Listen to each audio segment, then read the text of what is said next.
ताला के बाबरकत नाम से इब्तिदा है जो दिलों के राजों से खूब वाकिफ है। अस्सलाम वालेकुम दोस्तों, वेलकम ऑन SGA स्टोरीज। दोस्तों, बयान किया जाता है कि किसी गांव में एक गरीब खानदान रहता था। इस खानदान में मियाँ बीवी और एक उनका बच्चा था। ये खानदान बड़ी गुर्बत की जिंदगी गुजार रहा था। एक वक्त खाने को होता तो एक वक्त खाने को ना होता।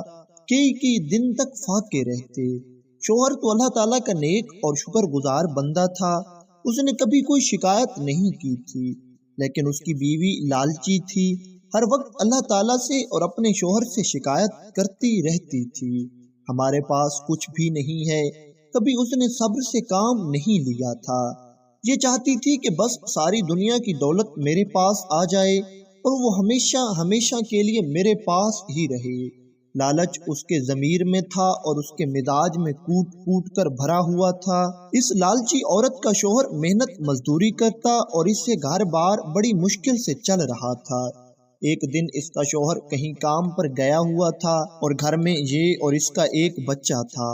तभी दरवाजे पर दस्तक हुई। जैसे ही इस औरत ने जाकर दरवाजा खोला तो ये देखकर हैरान रह गई कि बाहर दरवाजे पर एक सपेरा खड़ा है। इस सपेरे ने इस औरत से कहा कि तुम्हारे घर में जो फलां किस्म की बकरी खड़ी है, मुझे उसका दूध चाहिए।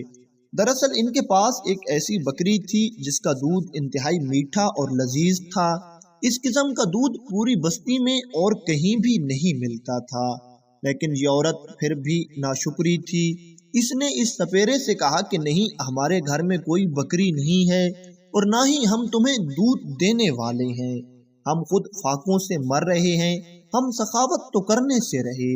ये सपेरा कहने लगा, सोच लो, अगर तुम मुझे दूध दे दोगी तो मैं तुम्हें एक ऐसी चीज दूंगा जिससे तुम बहुत जल्द अमीर हो जाओगी। जैसे ही अमीरी का नाम आया, इस औरत के अंदर का लालच जाग गया और इसने बगैर कोई सोचे समझे कहा, मैं बहुत ज्यादा अमीर होना चाहती हूँ। मैं चाहती हूँ मेरे पास इतनी दौलत हो कि किसी और के पास इतनी दौलत ना हो। क्या तुम मुझे इतनी दौलत दे सकते हो? ये सपेरा हंसने लगा और कहने लगा, जरूर, मैं तुम्हें जरूर इतनी दौलत दे सकता हूँ। ये कहकर सपेरे ने अपनी पटारी में से एक नागिन निकाली और इस औरत के हवाले कर दी। ये औरत पहले तो डर गई और कहने लगी, ये क्या है? तो इस सपेरे ने इस औरत को बताया कि परेशान होने की जरूरत नहीं है। ये एक ऐसी नागिन है जो रोज एक सोने का अंडा देती है। तुम इसे अपने घर में ले जाओ। ये रोजाना एक सोने का अंडा देगी और इसे बेचकर तुम बहुत जल्द अमीर हो जाओगी। ये औरत बहुत खुश हो गई। इसने वो नागिन ली और अपने घर में ले आई। रात को जब इसका शोहर घर आया तो इसने अपने शोहर को सारी बात बता दी और साथ में खबरदार भी किया कि हरगिज किसी को ये बात मत बताना कि हमारे पास एक ऐसी नागिन है जो रोज सोने का अंडा देती है। इस नागिन की वजह से हम बहुत जल्द अमीर हो जाएंगे।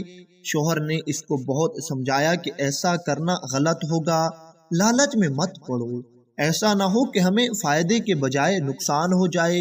लेकिन इसके जहन पर तो लालच छाई हुई थी। इसने अपने शोहर की कोई बात नहीं मानी और नागिन को घर पर रख दिया। अगले दिन जब ये दोनों उठे, इस औरत ने जाके देखा तो वाकईतन इस नागिन ने एक सोने का अंडा दिया हुआ था।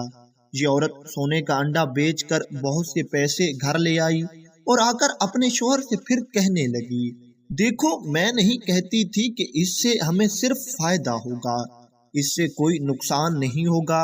इतनी दौलत एक साथ देखकर अब शोहर के दिल में भी लालच जाग उठा और वो भी अपनी बीवी का साथ देने लगा। दिन गुजरते गए और ये नागिन रोज एक सोने का अंडा देती रही, लेकिन साथ में इस नागिन का जिस्म भी बढ़ रहा था। इसकी जिस्मामत में मुसलसल इजाफा हो रहा था। जब सपेरे ने इस औरत को दी थी तब ये बिल्कुल छोटी थी, लेकिन आहिस्ता आहिस्ता ये बहुत बड़ी नागिन बन रही थी। आहिस्ता आहिस्ता इसका जिस्म बढ़ रहा था, लेकिन मियाँ बीवी के दिमाग पर लालच छाया हुआ था। इन्होंने इस बात को नजरअंदाज कर दिया। एक दिन जब ये दोनों उठे तो इन्होंने देखा कि इनके घर की वो बकरी जिसका दूध बहुत मीठा और लजीज हुआ करता था, वो मरी पड़ी थी और इसके जिस्म का सारा गोश्त सूख गया था। یہ دونوں میاں بیوی بہت حیران ہوئے کہ آخر اس کے ساتھ کیا ہوا ہے۔ اگر یہ تقدیر سے مر بھی جاتی تو اس کا گوشت اتنے جلدی خراب نہ ہوتا۔ اس لالچی بیوی کے شوہر نے اپنی بکری کو اٹھایا اور ایک حکیم کے پاس لے گیا اور ساری حال حقیقت اس حکیم سے بیان کر دی۔ حکیم صاحب کہنے لگے کہ اس بکری کو انتہائی خطرناک زہر والے سانپ نے ڈسا ہے۔ اس کا زہر اتنا خطرناک تھا کہ جیسے ہی وہ جسم میں گیا اس نے بکری کے گوشت کو گلا دیا۔ شوہر کی سمجھ میں ساری بات آ گئی تھی۔ یہ واپس گھر آیا اور اپنی بیوی کو پھر سمجھانے لگا، دیکھو اس ناگن نے آج بکری کو ڈسا ہے، کل وہ کسی انسان کو بھی ڈس سکتی ہے۔ میں کہتا ہوں کہ اس ناگن کو ابھی گھر سے نکال دیتے ہیں، ایسا نہ ہو کہ ہم اپنے لالچ میں کسی بہت بڑے نقصان کا سامنا کریں۔ لیکن ان کو روزانہ ایک سونے کا انڈا مل رہا تھا۔ اس کی بیوی کہنے لگی، کوئی بات نہیں، اگر ایک بکری مر گئی تو کیا، ہم ایک سونے کا انڈا بیچ کر بہت سی بکریاں خرید لیں گے۔ یہ لالچی بیوی کسی بھی طرح سے اس ناگن کو گھر سے نکالنے کے لیے تیار نہیں تھی۔ ابھی یہ دونوں یہی گفتگو کر رہے تھے کہ دروازے پر دستک ہوئی۔ اس آدمی نے جا کر دیکھا تو دیکھتا ہے کہ ایک بزرگ دروازے پر کھڑا ہے۔ یہ آدمی اس بزرگ سے پوچھنے لگا، جی آپ کو کیا چاہیے؟ تو یہ بزرگ اس آدمی سے کہتا ہے، تمہارے گھر میں جو ناگن ہے وہ انتہائی خطرناک زہر والی ناگن ہے، وہ ایک دن تمہارے بچوں کو کھا جائے گی، تمہارے لیے یہی بہتر ہوگا کہ تم اس کو اپنے گھر سے نکال دو۔ اس بزرگ کی بات سن کر یہ آدمی مزید پریشان ہو گیا۔ اس نے پھر گھر آ کر اپنی بیوی کو سمجھانا چاہا، لیکن اس کی بیوی اس کی بات ماننے کو ہرگز تیار نہیں تھی۔ دن گزرتے گئے اور یہ ناگن ہر روز ایک سونے کا انڈا دیتی تھی۔ اب اس میاں بیوی کے پاس کئی سارے سونے کے انڈے اکٹھے ہو گئے تھے۔ آخر ایک دن وہ بھی آیا جس دن یہ دونوں اٹھے تو انہوں نے دیکھا کہ ان کا بچہ مر چکا تھا اور اس کے جسم کا گوشت بھی گل رہا تھا، جس سے اس آدمی کو اندازہ ہو گیا کہ ہو نہ ہو اس کو بھی اسی ناگن نے ڈسا ہے۔